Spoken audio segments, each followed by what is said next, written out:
So it is my pleasure to introduce your keynote speaker, soon to be distinguished Toastmaster, Joseph Duerr.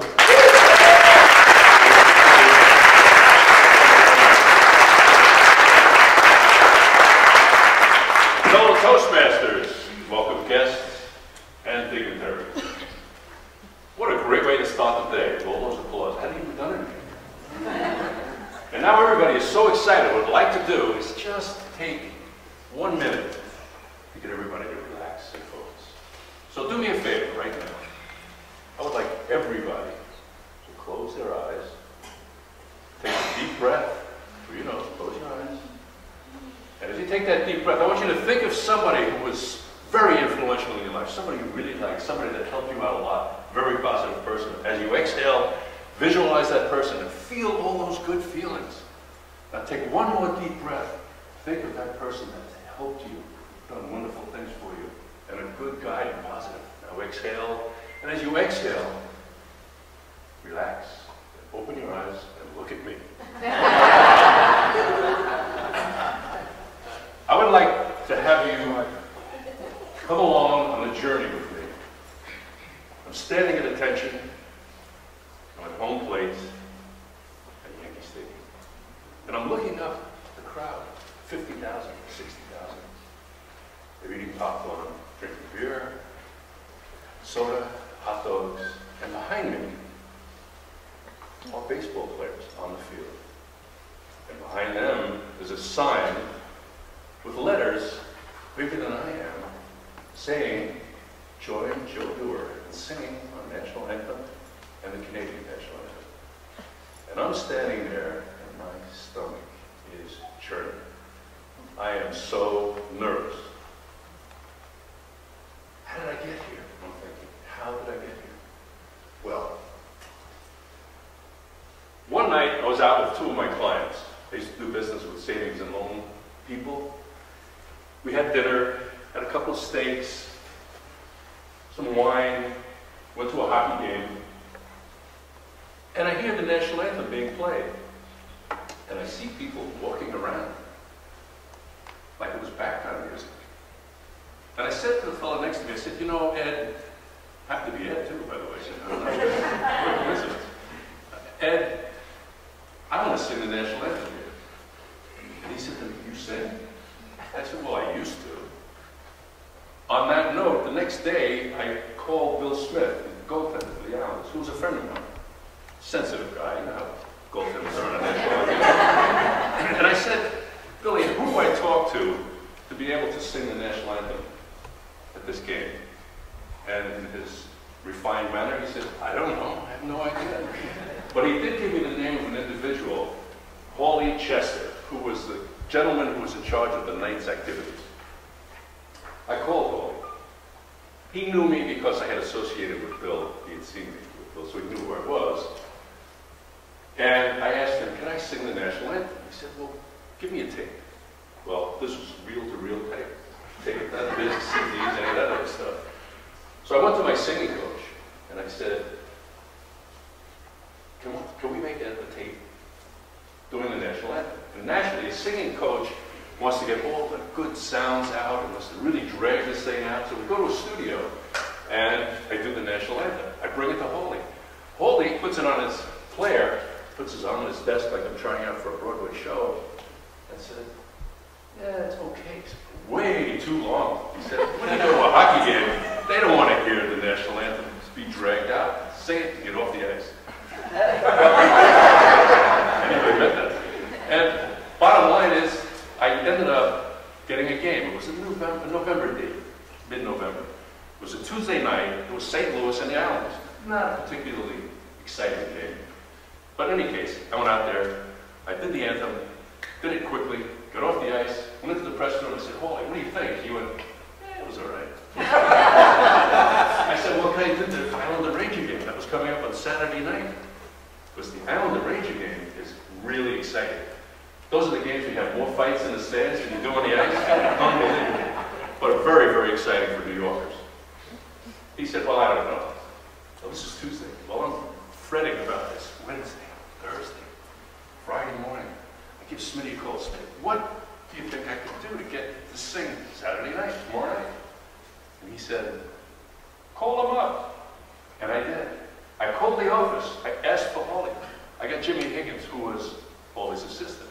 And Jimmy said, are you ready for tomorrow night? And I said, yes. Now, this is where the story gets interesting. Because I sang that Saturday night. The electricians kind of knew me. I was there twice now. And I just showed up for a meeting. I didn't ask anymore. I just went.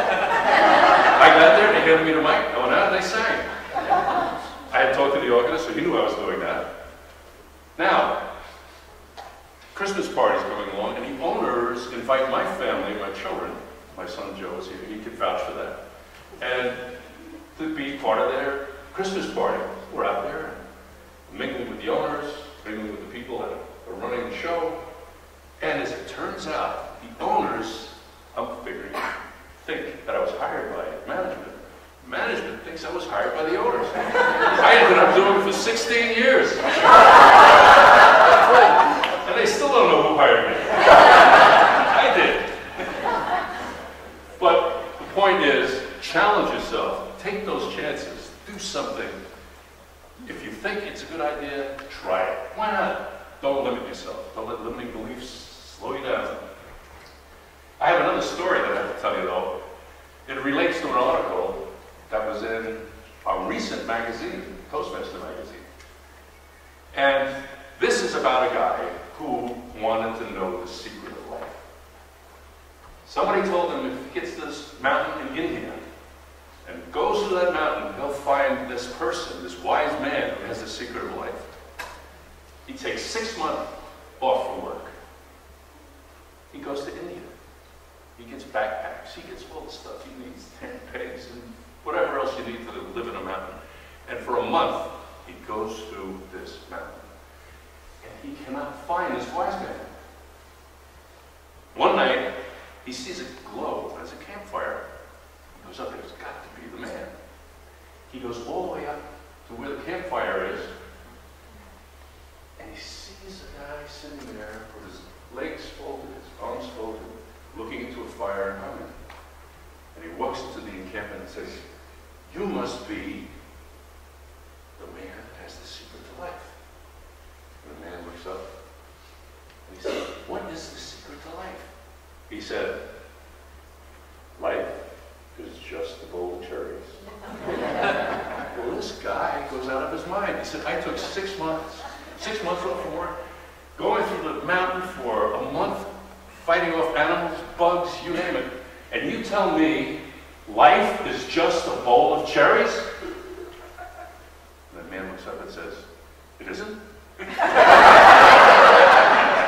Well, I read the other morning, it was 3 o'clock in the morning, as a matter of fact, I decided to open up the seal on the magazine, Toastmaster magazine. And what do I see in there is an article that was somewhat disturbing in that it's positive thinking debunked. Basically, the article is saying, don't fool yourself thinking positively. Don't try and change your view on things. Don't make it more positive and don't make it more negative. Make it realistic. Okay? What's realistic? What's realistic for you? What's realistic for me? It's what you believe. And if you are thinking negatively, you've got to move it more towards positive activity. They say here that, thinking positive doesn't make it happen. Well, yeah, it doesn't make it happen because you just can't think positive. You have to do things, organize, make an effort. It's not a dream world, but it's certainly not a world, and I totally disagree with this article, it's not a world where you can have what you would call realistic thinking, negatively, positively. There's no way to measure it. You have to be as positive as you can be. And some of the things I want to talk about today is, it's another story if you don't mind.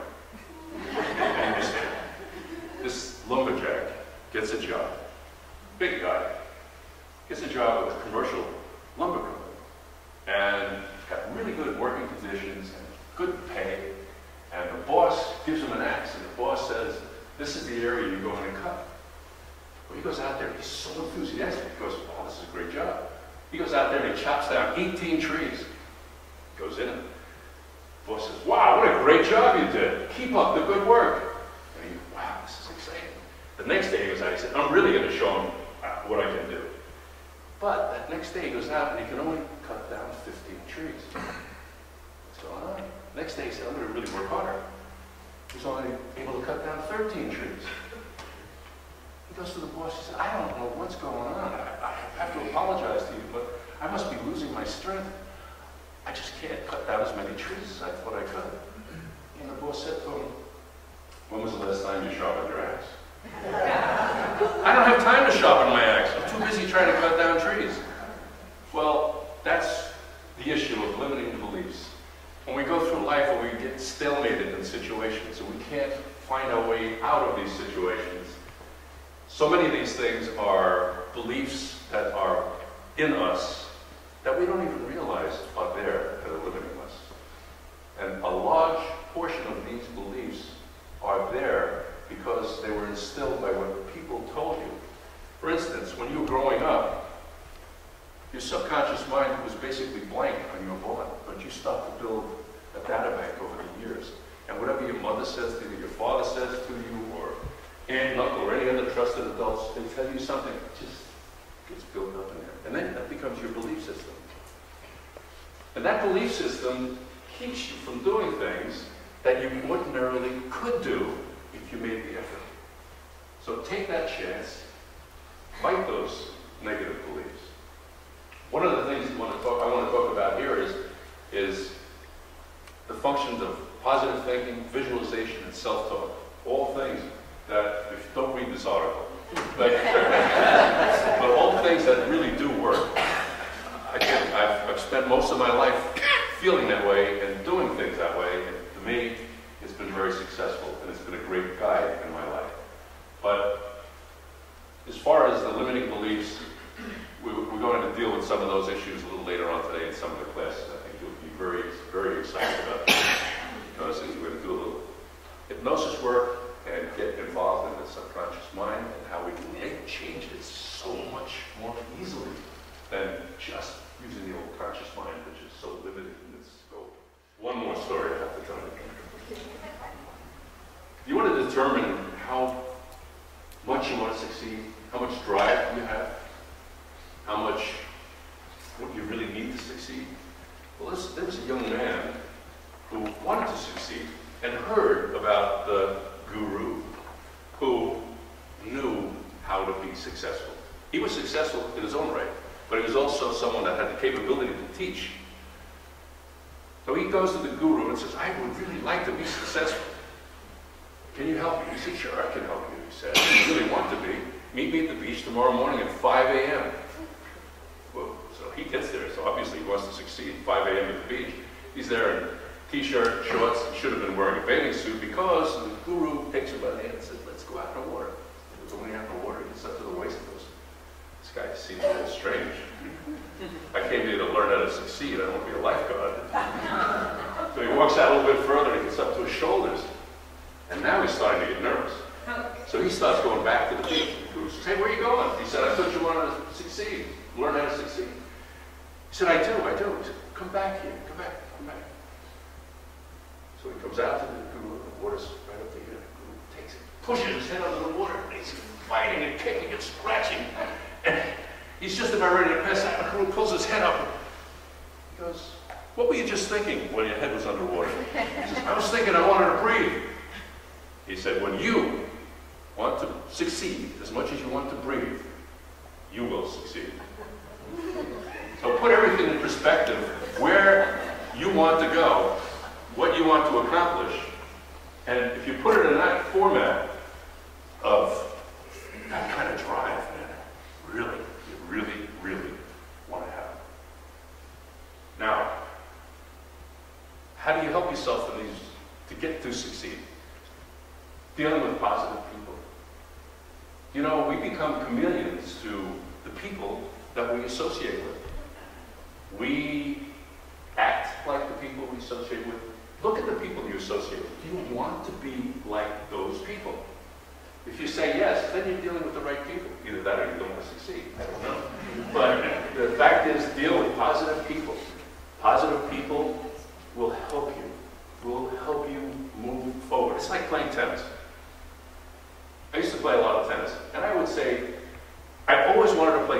somebody that was better than me because it made me work harder.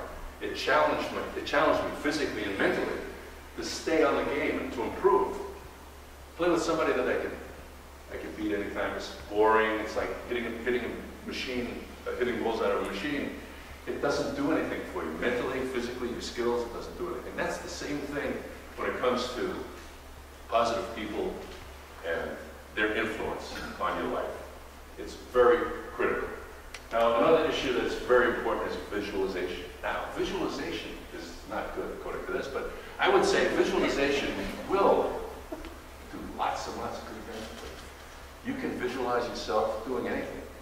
You can visualize yourself making a speech, singing a song, playing golf, playing football. As a matter of fact, there are athletes that practice their sports through visualization. Practice doesn't make perfect. Perfect practice makes perfect.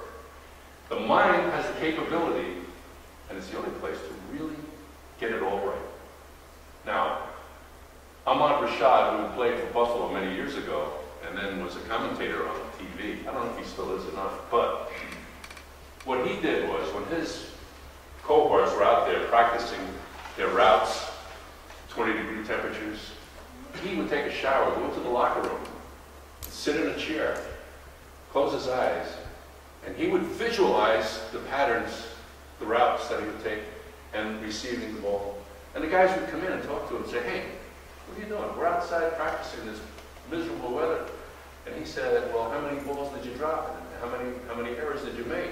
And they would say whatever they were. And he said, "Well, I did this for the last half an hour." He said, "I never dropped the ball. I never missed a step." And the fact of the matter is, the mental capacity will make it happen. You think negative out there for a second, am I going to catch this ball or not? Well, that's the last thing in the world you want to think. It's like, it's automatic, it's there. Same thing applies to golf. We have Mike here, on tour for 16 years, Mike Blizia, and he is a golf instructor. And Mike was very close to the top 100. I don't know if that's been decided yet in the country, which is pretty darn good. Anyway, Michael and any other golfer, when you're out there and you're ready to line it up, it's a par 3, and there's woods on both sides, and hit the ball and whoosh into the woods. I stink at this game. I am really terrible at this game. Guess what? You will be terrible at this game. No doubt about it.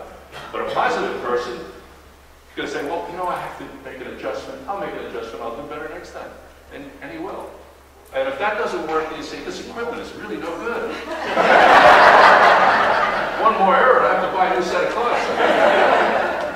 Don't ever blame yourself. That would be the worst thing in the world you could do. But, so visualization is very, very critical. And I think that is something that all of us should try and do as much as possible. Visualize anything you want to accomplish in life. Just see it happening. See it happening and make an effort to make it work. And the combination of the two things will make it happen. It's the law of attraction. The law of attraction, when you think about something, you want something, you work towards something, it will happen. It's up to you. 100% up to you. Self-talk. We talked about that too. You've got to have the positive self-talk at all times. Don't criticize yourself unnecessarily, or be constructive criticism. Use they call it the sandwich method. Did you ever hear that before? Something like that, you know. Yeah. Something positive, so room for improvement, and then something positive again. But that type of an approach to yourself is probably a great way to go. Now, today we're going to get involved in something that I can guarantee you is something that works because I lived it. Once I got that job singing the national anthem, I had made this commitment. I didn't tell you how nervous I was. I want to tell you I was scared to death. The anticipation of going out there the 2 days before I went out, and then the 60, 70, 75 seconds it took me to sing the national anthem, I was sweating. I mean, I could have held the mic except it would have slipped out of my hand, so I had it on a stand at all times. What I did was I went to see a hypnotist. And I told the hypnotist, I really wanted to get over this fear. I wanted to control it. I wanted to enjoy what I was doing because it was good for me, it was exciting, but I was deathly afraid. I went to the hypnotist. The hypnotist gave me a basis and an opportunity to get over that. And I was able to have a couple of steps where I would say things to myself and I was fine. I was able to get those butterflies flowing in the right direction. And I found that it applies to us giving presentations. It's the anticipation. Oh, I gotta give a presentation next week. I gotta write, and then I'm nervous. And then just before you do it, and then what happens is the first minute, you're fine. Once you get past the first minute, well, that was my deal. I was only out there for 70 seconds. I enjoyed 10 seconds out of this thing and suffered for 2 or 3 days. It made no sense. And I had one other issue. This is the last one, hypnosis, which was really, again, something only to demonstrate that this stuff works. I was involved with a thing called the Long Island Charity Classic, which is it's been around for 40 years now. They raise money. They've raised millions and millions of dollars. And so it was a weekend. It was a Friday, Saturday, and Saturday night. It was golf, cocktail party, and a big formal dinner on Saturday night, and a show. But we were paying $30,000, $25,000 for entertainers. Well, this was 1980, spring of 1980, and the economy wasn't doing that well in Long Island. And they were concerned, can we afford to put out this amount of money? Guess who volunteered to do the show? And then, when they said yes, I said, oh my God, what am I going to do? I've seen these guys, they're cool. They play golf, they get up, they get dressed, they come out in the tux, do a show, and they're so relaxed. And me, I got 6 months from now I have to do a show, and I'm going to be sick. How am I going to do this? So they offered, kindly, they paid for the orchestra. It was only about 18-piece orchestra. Somebody to put the music together. And I already had a tux, so I didn't have to buy me that. But again, I went to a hypnotist. And I worked with this lady for 4 months. I would see her every couple of weeks, and we went through this program. I wanted to be able to be there, do this show, like I've been doing these things every day for years. I wanted to be able to enjoy the experience. And I know there's no way I could have enjoyed the experience otherwise. Now, I'll get right to the tail end of the story. This is where it really matters, and that is the night of the show, I get down in the hotel lobby, my tux on, ready to go, and I said, Joe, it's delayed an hour. Well, at that point, under other circumstances, I would have been sick. I mean, totally. I mean, the nerves would have been too much, I think, to control. But I told 2 people, I'm going back up to my room. Call me in 50 minutes.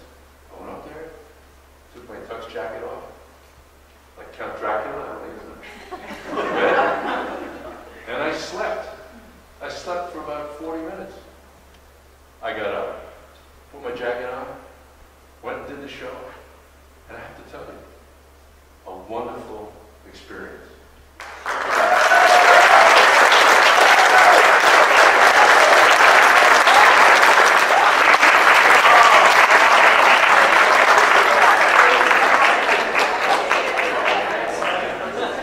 So how'd you like the keynote speaker?